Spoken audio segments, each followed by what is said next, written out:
When I think about that day, I still feel a tightness in my chest, not from the sound of gunfire nor from the smoke that burned our eyes, but from what no one there expected to see.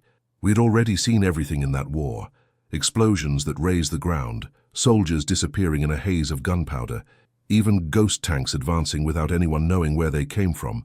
But nothing, absolutely nothing, had prepared our platoon for what that dog was going to do.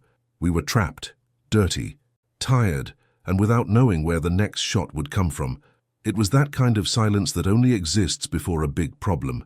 Everyone was frozen, finger on the trigger, eyes trying to spot any movement among the wreckage.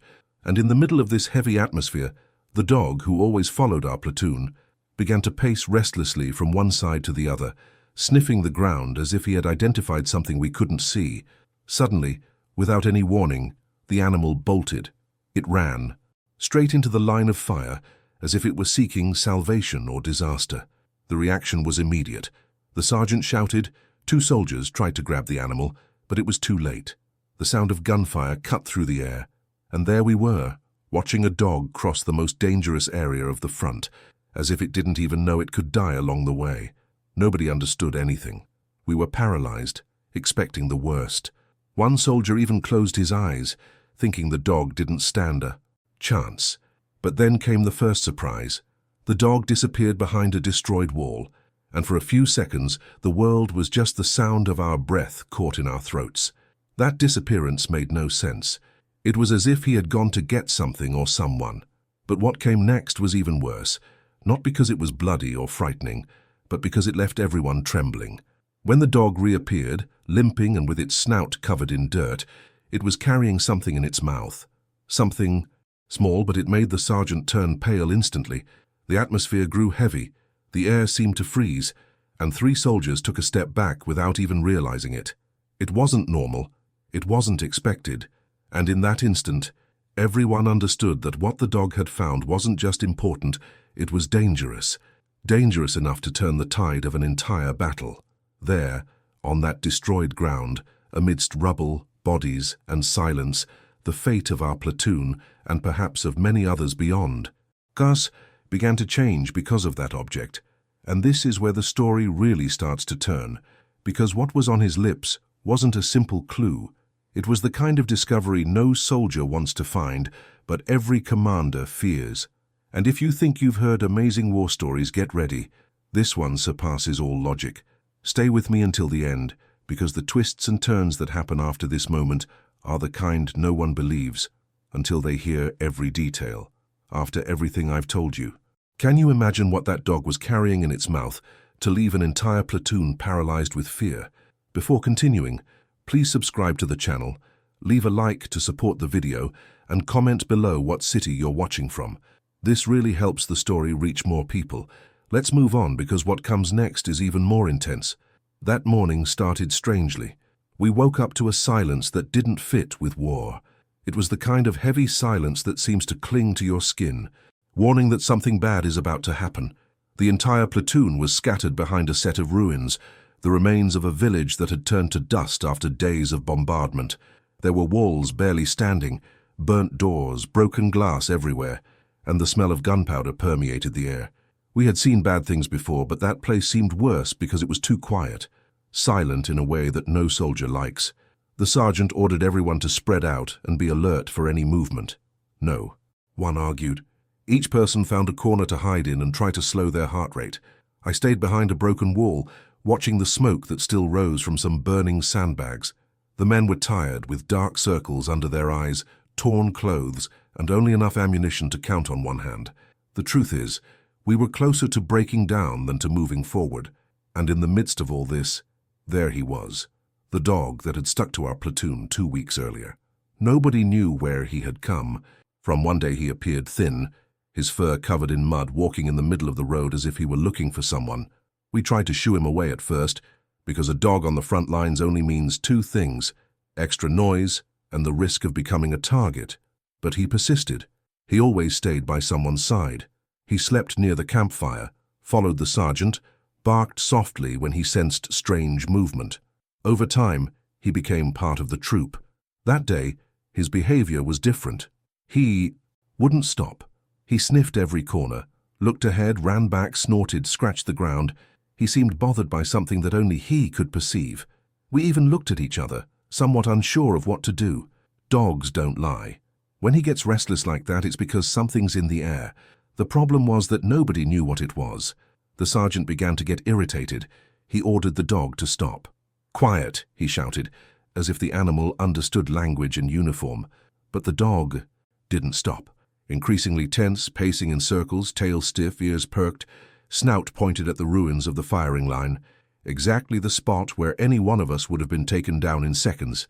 That's when it happened. Without any warning, without a bark, without a signal, the dog simply took off. As if someone had pressed a button inside it. It ran straight ahead, across the open space that we avoided like the plague. It was a death corridor. That place had already swallowed experienced soldiers in a matter of seconds. And now the beast was heading exactly there, too fast for anyone to stop it. The reaction was instantaneous. One soldier tried to jump and grab the animal by its makeshift collar, but only managed to catch his breath. Another shouted no, but the sound died away in the dust.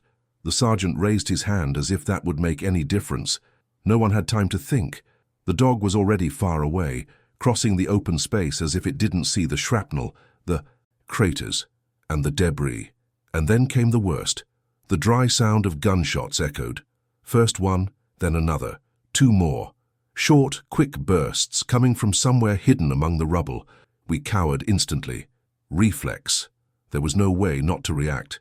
Everything indicated that the cub would be hit. It was impossible to cross that area without becoming a target.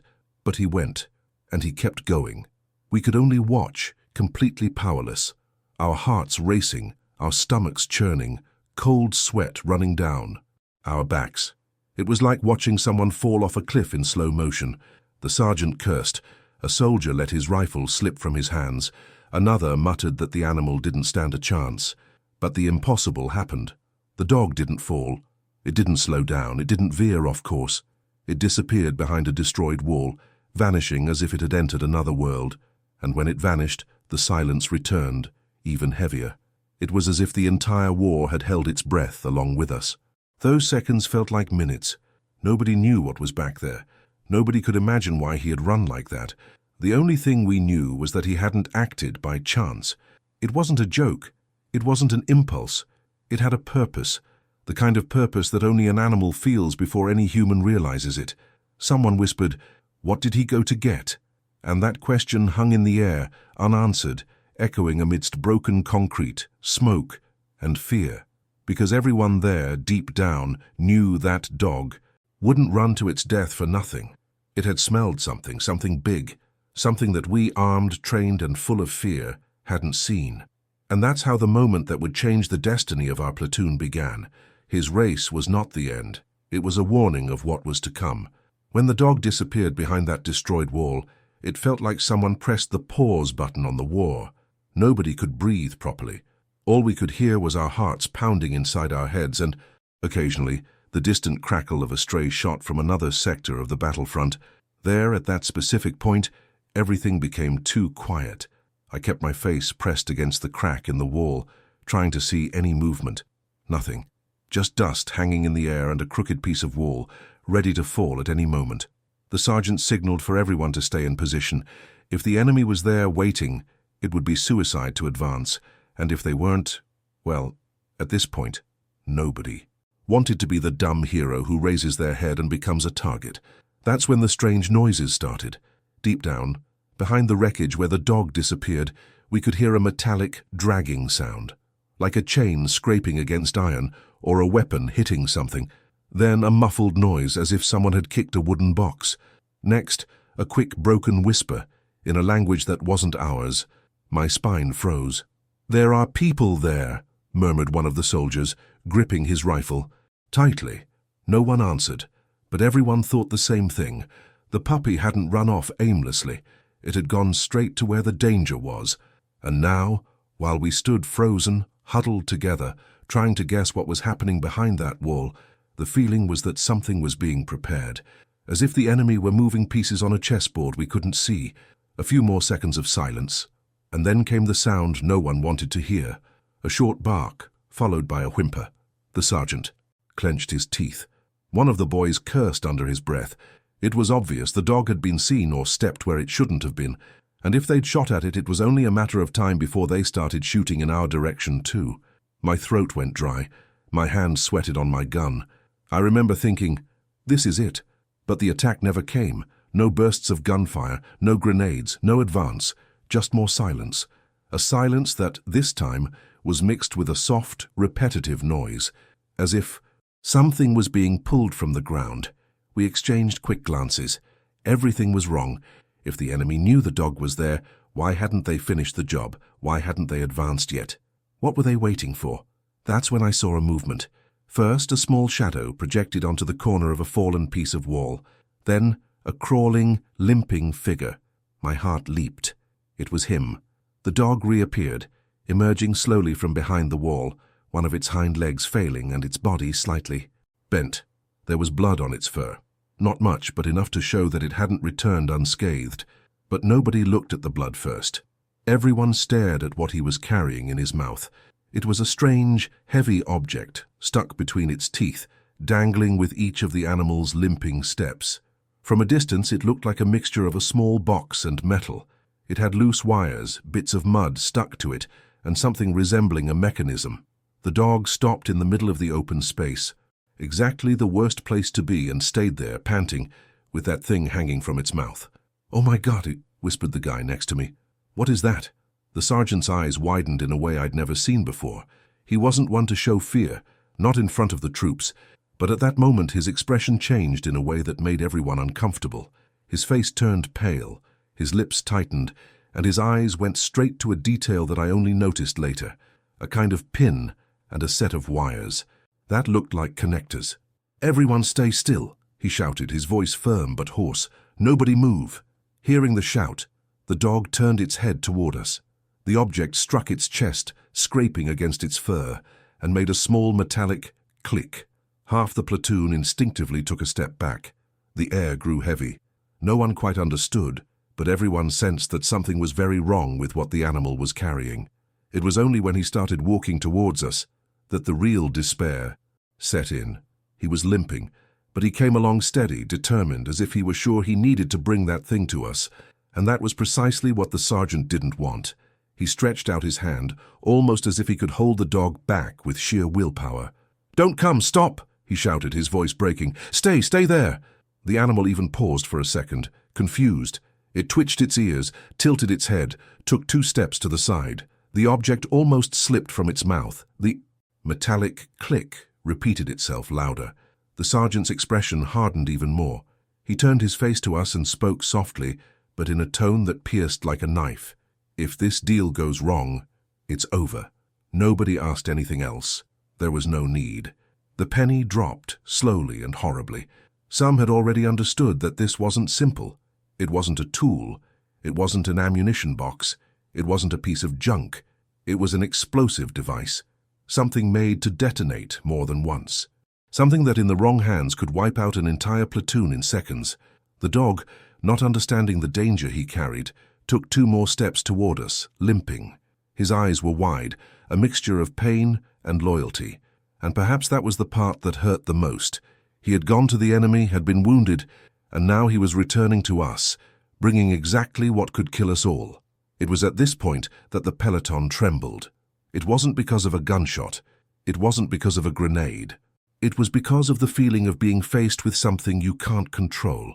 Something small, heavy, and silent in the teeth of a wounded dog, capable of wiping everything out in seconds. And the worst part, something that nobody there knew exactly how to disarm. The sergeant took a deep breath, stared at the animal as if he were looking at a soldier under his command, and made the most difficult decision of that moment. We're going to have to get this out of him, without dropping it. And that's when the real tension began, because now it wasn't just the war outside anymore. It was a war built on a single wrong move. The dog stood still in the middle of the open space, panting, with that object dangling from its mouth, and no one dared to take a step. It was strange to realize this. Trained men, armed, hardened by war, paralyzed by something we couldn't even properly identify. But the sergeant knew. And when he knew something, his gaze gave it away, even before words. He took a deep breath as if swallowing panic, and finally said, almost whispering but with a firmness that pierced each of us, "That's a trigger." No one answered. "And he appears to be armed," he added. It was like getting punched in the stomach. A trigger isn't just a mine detonator, it's worse. It's the key that starts an entire sequence of synchronized explosions. It's usually hidden, protected, guarded by someone who knows exactly what they're doing. And now it was in the mouth of an injured dog, dangling back and forth like a piece of bone. The soldier next to me murmured, "If that damn thing falls—" "If it falls, there won't be anyone left to tell the tale," the sergeant replied, without taking his eyes off the animal. The air grew thicker. It felt difficult even to breathe, and the silence, that strange silence of war, returned, but now in a worse way, with the weight of something inevitable about to happen. But before the sergeant could try to resolve the issue, something else happened. From the spot where the dog had come, a quick, dry sound emerged, different from the previous ones. Something like metal being pulled, followed by a slight hiss. The sergeant immediately turned in that direction, pointed his rifle, and said only one word: movement. At that same moment, the entire platoon took aim. And that's when we realized it wasn't just a detonator. It was part of a much larger scheme. Behind the ruined wall, in a narrow opening, something gleamed. It looked like the metallic tip of a taut wire. Then another, and another. They passed under bricks, between burnt sandbags, under broken beams, like a web woven with patience. It was a meticulous trap, calmly planned, and we were almost stepping into it. "They set this up to catch us when we advanced," the sergeant said seriously, without blinking. "How many charges do you think you have there?" a soldier asked. "Enough to bring down this entire ruin." "Maybe 2, maybe 3. He paused. "Maybe enough to take down an entire company." And then came the part that made everyone even more chilled. The dog hadn't picked up the switch for nothing. He had snatched it from somewhere, and that could only mean one thing. Someone on the other side had been startled, careless, or surprised by it, and if the trigger had been forcibly removed, the enemy might be coming to retrieve it. That silence wasn't security. It was the sound of something about to explode. The sergeant took 2 slow steps forward, his hands raised, trying to calm the dog without getting too close. "Quiet, boy. Quiet. Stay there. That's it. Don't move." The dog was trembling, not from fear, from pain. Its injured paw was bent at an odd angle. The fur near its belly was soiled with dirt and dried blood, and its eyes were fixed on the sergeant, as if it couldn't understand why the man it trusted was now afraid of it. And then something worse happened. From the back, someone shouted. I couldn't understand the word. It was another language, but the tone was clear, despair.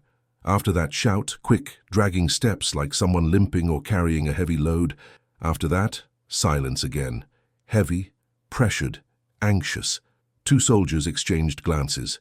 "They're coming to get the detonator," the sergeant replied without looking at anyone. "Or they'll come to finish the job." He signaled for everyone to duck down further. Now it wasn't just the object in the dog's mouth that could kill us. It was what the enemy had prepared behind the wall. And the worst part was that we couldn't tell if it was already fully armed or if the detonator ripped out by the dog had only interrupted part of the sequence. What if that triggered some kind of internal count? I thought at the time. What if just one thread is left to be pulled by the wind? It was at that moment that the dog took a step forward. Just one, but enough to make the trigger tap lightly on the ground, producing another of those metallic sounds that sent shivers down your spine. The sergeant raised both hands, almost pleading. "Don't move, boy. Stay there, please." And then he added, quietly, to the soldiers closest to him, "If this thing is really rigged, one wrong move, and nobody goes home." But before the sergeant could decide how to proceed, the wall behind the dog shifted. It didn't fall. It didn't collapse. It moved, as if something inside was being displaced. A weight, a body, a wounded or frightened enemy trying to reposition the wires. The sergeant looked at me, then at the rest of the troop and said, "Full attention. What the dog found isn't just a detonator, it's what comes with it." And at that moment, everyone there understood. The real danger wasn't just in the dog's hand. The real danger was about to appear behind the wall.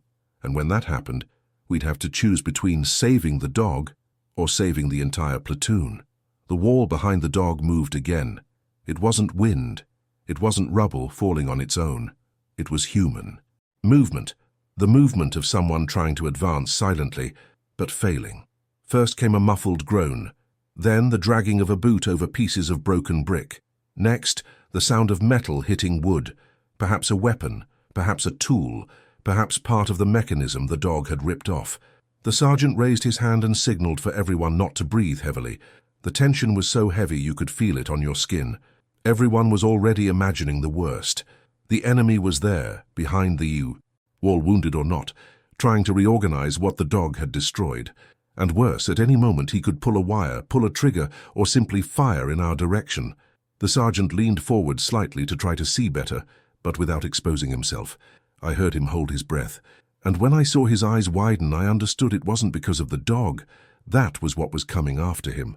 The shadow appeared first, a twisted human form leaning on what seemed to be a piece of broken weapon, used as a crutch.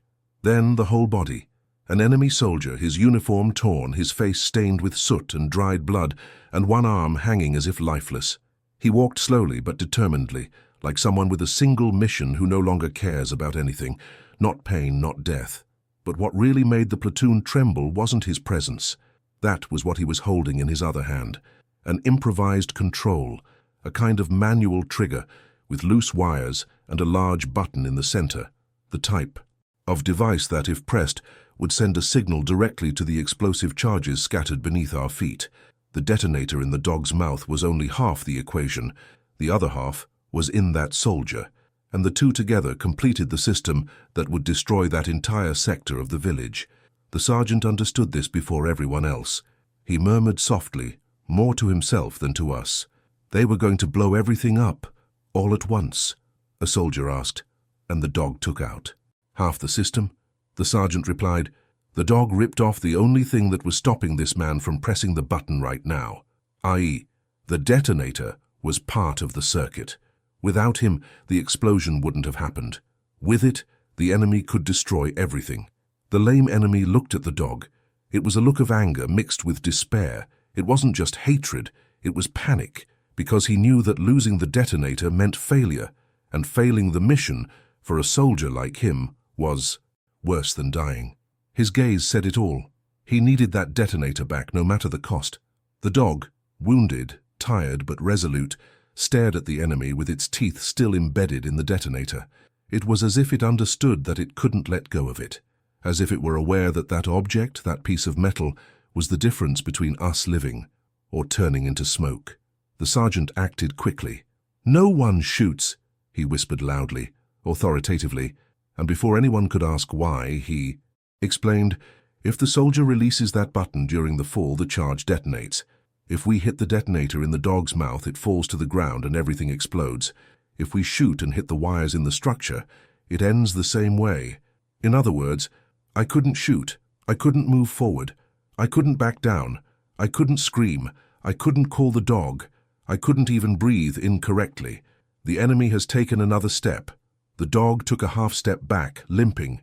The detonator swung again. Tech, tech, tech. Each little sound seemed like a clock counting down to the end. That's when the enemy soldier said something in his own language. It wasn't clear, but his tone seemed to be a mixture of order and frustration. He pointed the button at us as if threatening us, but his gaze was fixed on the dog. He wanted the detonator. He needed the detonator. Without it, the whole plan would fall apart. And it was at that exact moment that the sergeant made a decision that no one expected. He dropped the rifle on the ground. The enemy froze on the spot, unable to interpret what was happening, and the entire peloton nearly had a heart attack.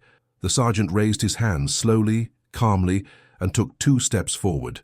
Then he spoke in a low, firm tone that seemed to cut through the air like a blade. "He's not going to let that go." The enemy squinted, confused. "He's not going to let go of it," the sergeant repeated. "It's his or it's ours, but he won't let go." Nobody understood the plan at the time, only later.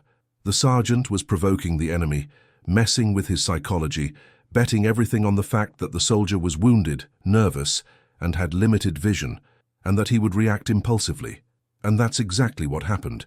The enemy suddenly advanced, trying to catch the dog. The dog jumped backward. The detonator swung.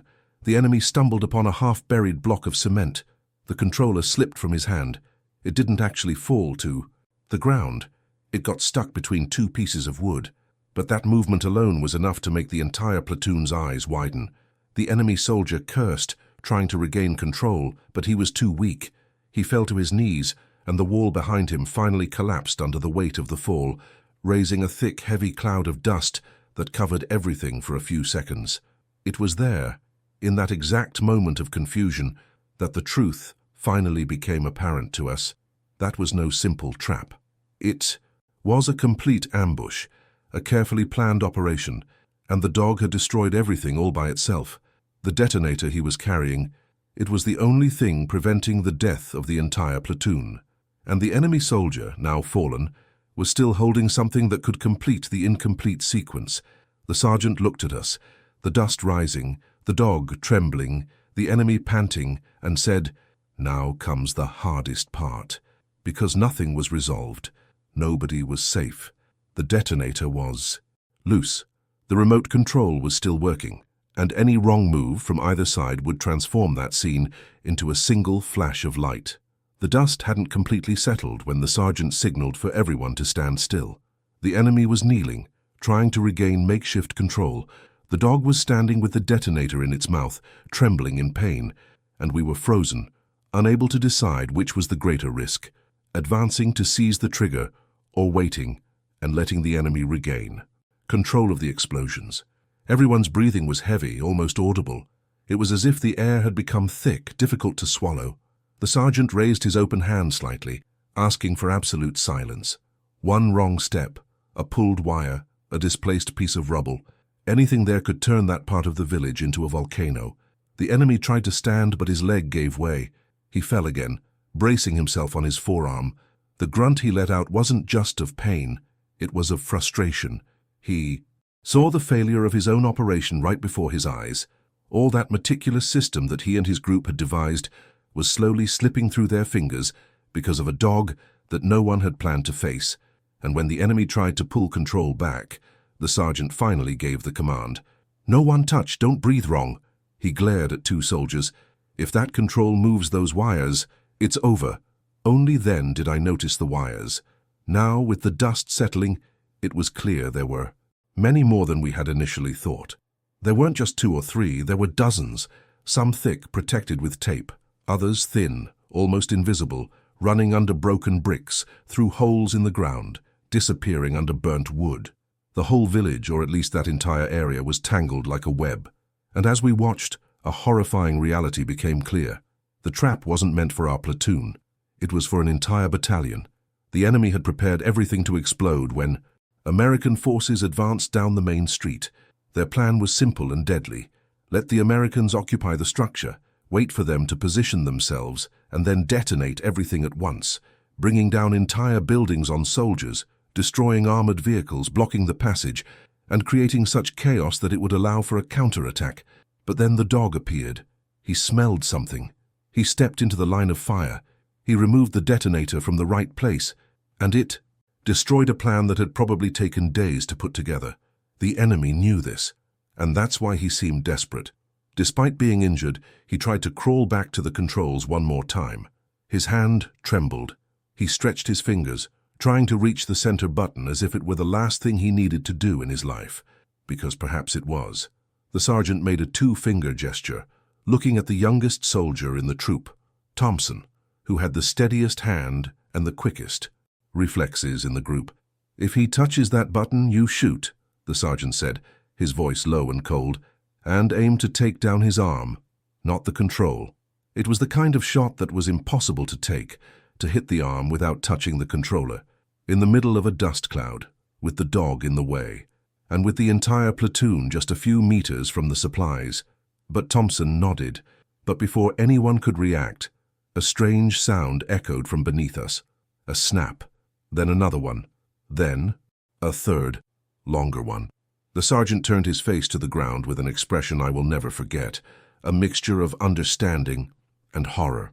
The wires were under tension, something, perhaps the partial collapse of the wall, perhaps the fall of the enemy, perhaps the movement of the dog, had displaced a section of the underground wiring network, and now it was beginning to pull on other wires, like a silent, lethal domino effect. The sergeant shouted, "Everyone stop! Don't even blink!" We froze. Instantly. The enemy also realized what was happening. His eyes widened, this time not with hatred, but with pure fear. He knew exactly how those charges worked. He knew how sensitive they were. He knew that sometimes he didn't even need to press anything. Just one wire pulled the wrong way was enough to send everything flying. He began to mumble something, like a desperate warning, as he tried to crawl further forward. It wasn't about taking control now. It was about preventing something from collapsing. He knew where the mines were, where the secondary detonators were, where the charges the platoon hadn't seen were, but it was too late. A piece of concrete, somewhat loose from the start, slid a few centimeters to the side.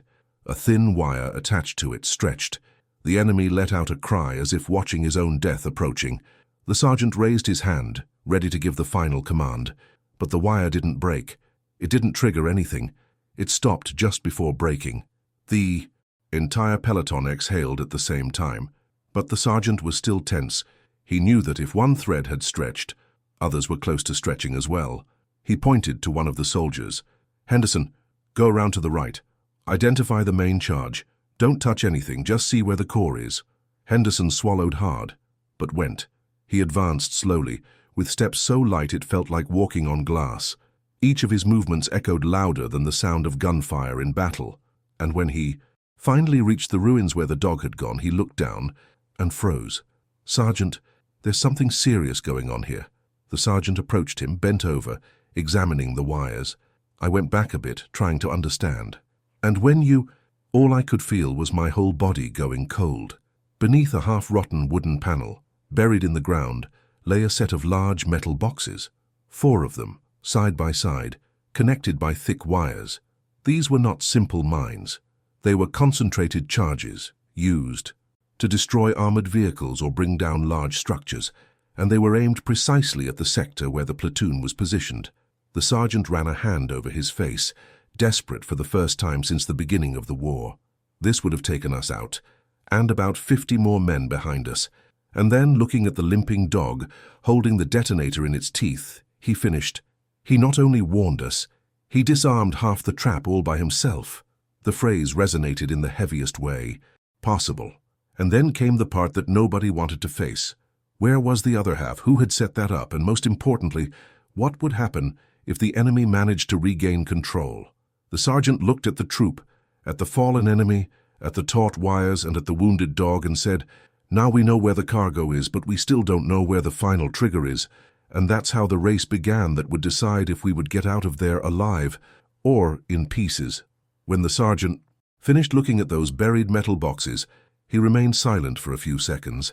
It wasn't the silence of someone who doesn't know what to do. It was the silence of someone calculating everything quickly, under pressure, knowing that any wrong choice would become headline news. He stood up slowly, his face tense, and looked around the entire scene. The fallen enemy, still trapped in the wreckage.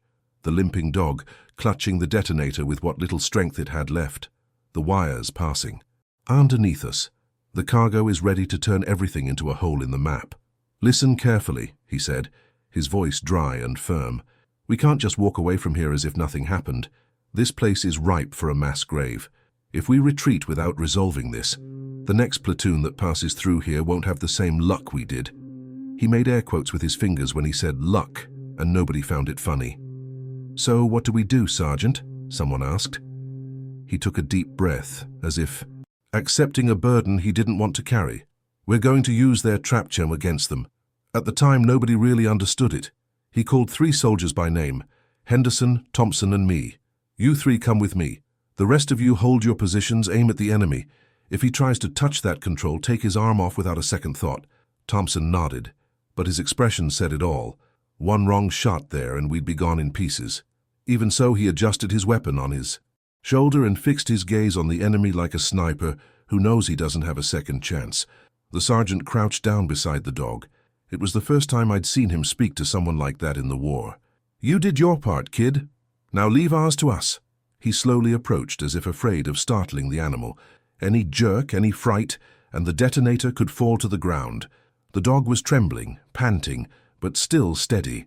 The makeshift collar was stained with blood. The injured paw trembled uncontrollably. Even so, its gaze remained fixed on the sergeant, as if it trusted him blindly. "Be quiet. That's it," the sergeant murmured. With 2 fingers, he grasped the metal of the detonator and began to pull slowly, millimeter by millimeter, until he felt the object slip between the dog's teeth. The click the mechanism made sounded deafening. Everyone held their breath, but it didn't explode. The trigger was now in the sergeant's hand.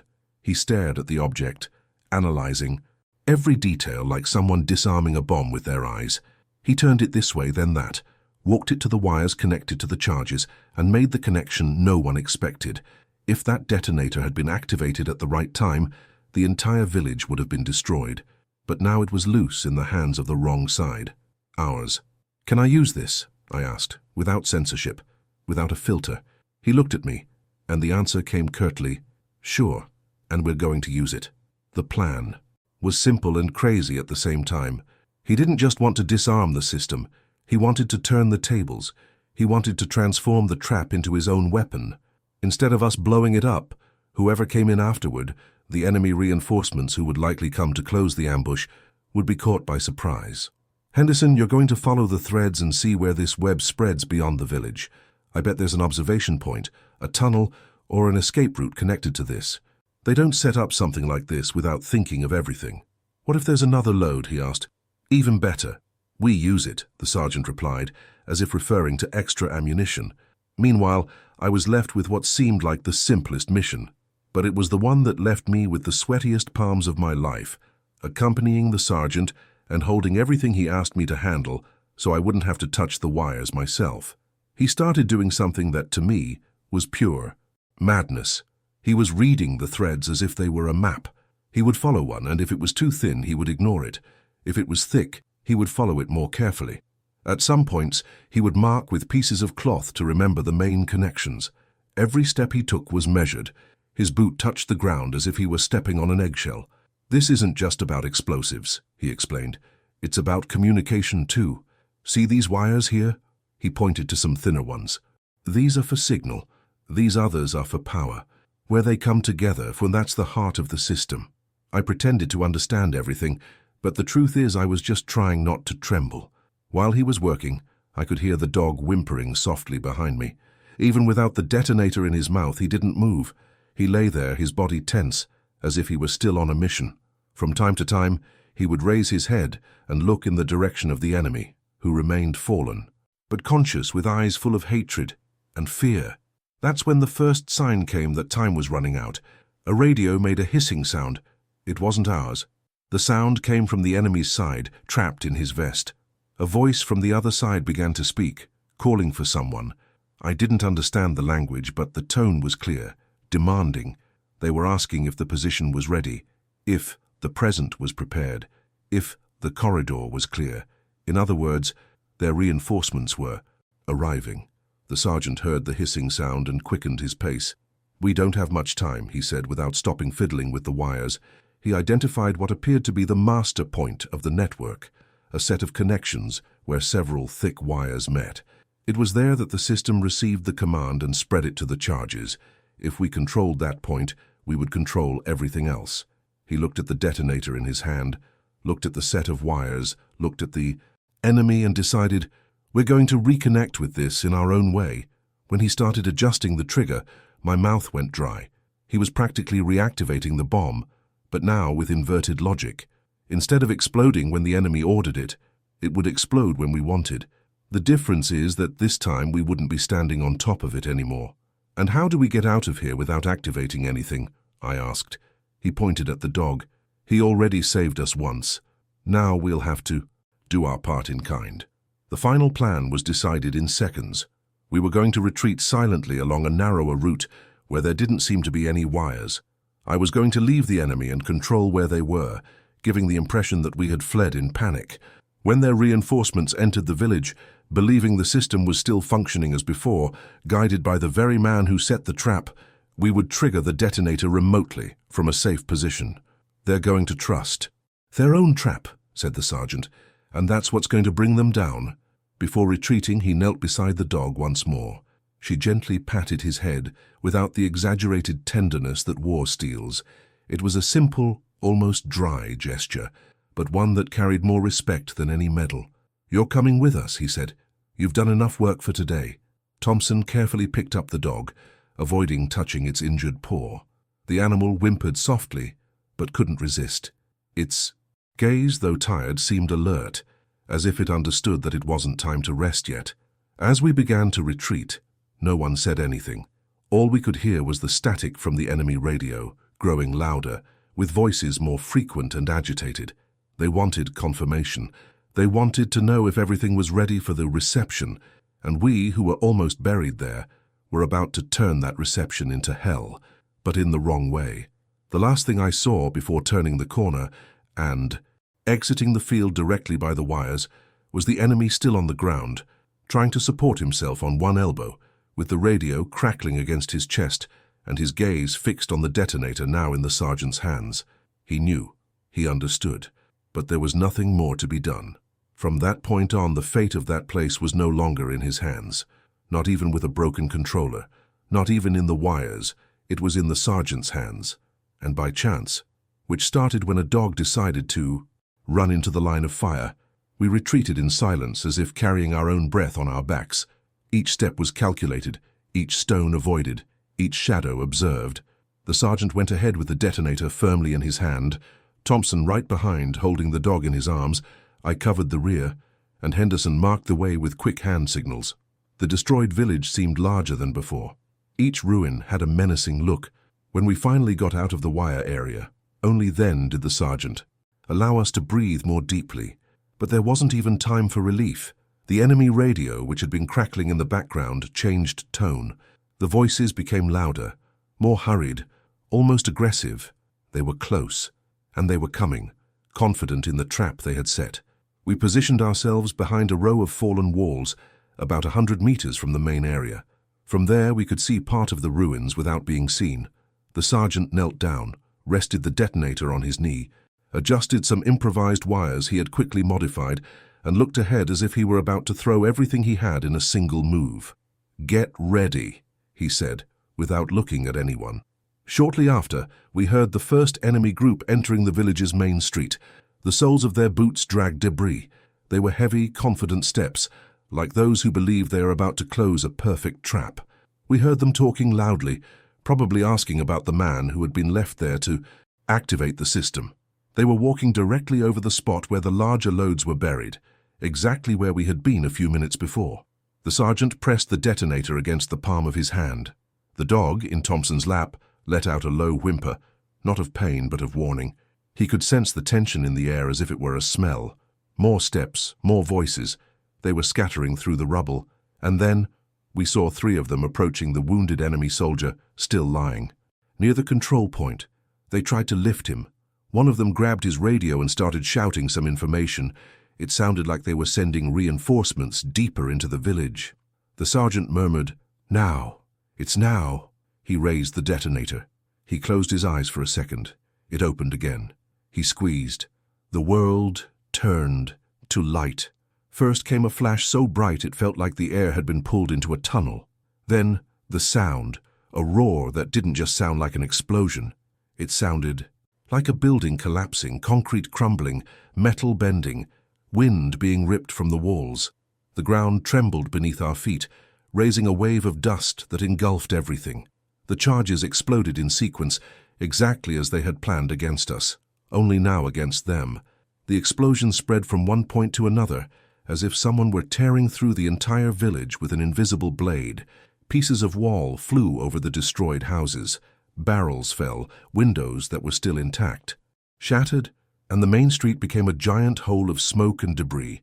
When the sound finally subsided, my ears were still ringing. The sergeant lowered the detonator slowly, with a silent relief, and nobody said anything for a few seconds. We could only hear the distant echo of the last stones falling.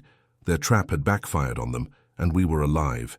Thompson looked at the dog in his lap and said, his voice breaking, "If it weren't for him." The sergeant added, "We wouldn't be here. Nobody would be." The truth hit us hard at that moment. A lone dog, nameless, ownerless, had sniffed out something none of us saw. It had crossed the most dangerous zone of the front, had faced an enemy alone, had ripped out the piece that held the entire plan together, and had survived. Because of him, the ambush not only failed, it became our salvation. Furthermore, the damage done to the enemy troops halted their advance in that region for weeks. When the command heard the story, they confirmed that simple act by the dog had changed the course of an entire operation. But at that moment, the only thing that mattered to us was seeing the animal breathing, even tired, even wounded. The sergeant approached, gently patted its head and said, "Today you saved more people than any soldier on this front," and nobody objected. We improvised a stretcher with a piece of door and a torn blanket. We carried the dog carefully, as if we were carrying the most important man in the platoon. Each step away from the village felt lighter. The dust still rose behind us. The sound of explosions still echoed, but the feeling was different. For the first time in days, we had won. And it all began the moment the dog ran into the line of fire and returned carrying the fate of us all in its clutches. After everything that happened, did you imagine that a simple dog would be able to stop an entire ambush and save a platoon from certain death? This story teaches a clear lesson. Sometimes courage comes from where you least expect it. If this story has captivated you this far, leave a like, subscribe to the channel, and comment below which city you're watching from. This really helps us bring more stories like this.